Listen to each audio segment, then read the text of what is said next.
Occupation motor mechanic. If I have experience in my home country but do not have the study, is it necessary to study that occupation in Australia? If you don't have the studies under that occupation, you can still apply for a skills assessment based solely on your work experience.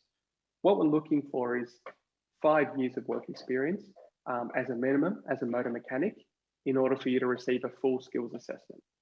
Now, some people come to me and they say that they do have 5 years of work experience, but when you begin to look at what evidence they have to prove, it becomes a little bit harder. So you want to make sure that you have evidence that you've worked for those 5 years.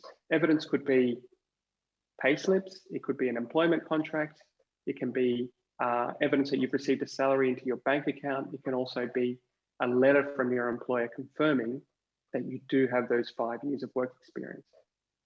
Sometimes we make an assessment that it's actually going to be more beneficial for you to actually study that occupation in Australia.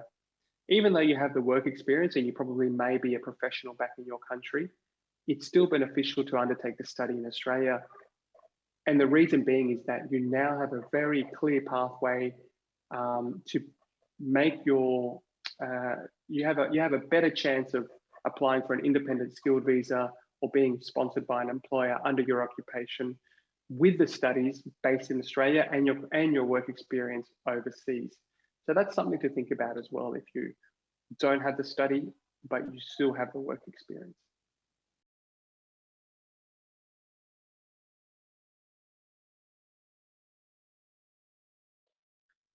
If you have experience in the area of motor mechanic in your country of origin, this would definitely count as experience in order for you to apply for a full skills assessment.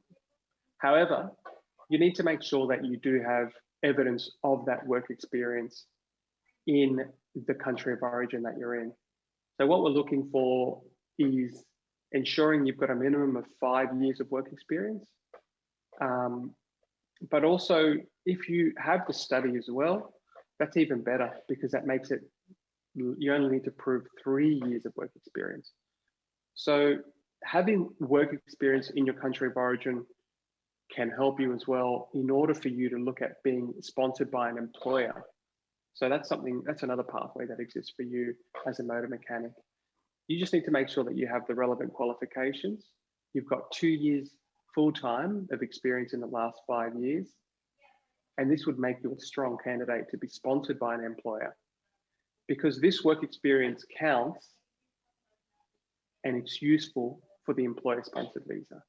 So any kind of work experience is good. It just depends as to what pathway you're looking for. Are you looking for a skilled visa to get a full skills assessment, or are you looking for an employer-sponsored visa?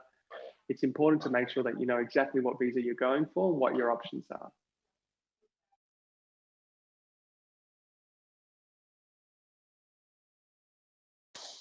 For a motor mechanic, if you want to have your skills assessed by an independent organisation, or you want to have a full skills assessment, the entity which evaluates your skills assessment can be the TRA, so the Trades Recognition Australia, or we're also looking at VetAssess as well. Depending on the visa that you're going for, sometimes it could be one or the other, or it may even be a third party as well. So these entities, they make an evaluation based on your skills as a motor mechanic. What they're looking for is that you have the relevant work experience, and if you do also have the qualifications. Sometimes they make an assessment on just your work experience if you don't have the qualifications. So what they're looking for sometimes can be 5 to 6 years of work experience full-time. If you do have a qualification or an award issued in your home country or in Australia, they may also just consider 3 years of full-time work experience. So these entities are independent and they have their own requirements. It's really important that you make sure you know which entity you're applying for or which one you're going through, basically because if you get the wrong skills assessment for the visa that you're going for, it could jeopardize your application and you don't want that to happen. So definitely make sure that you, as a motor mechanic, ensure you're getting the right skills assessment. Is it for an employer-sponsored visa? Is it for a skilled independent visa? Am I doing it to be sponsored for a permanent visa? Well, make sure you get the right one. So definitely check before before you do it, make any decision on a skills assessment.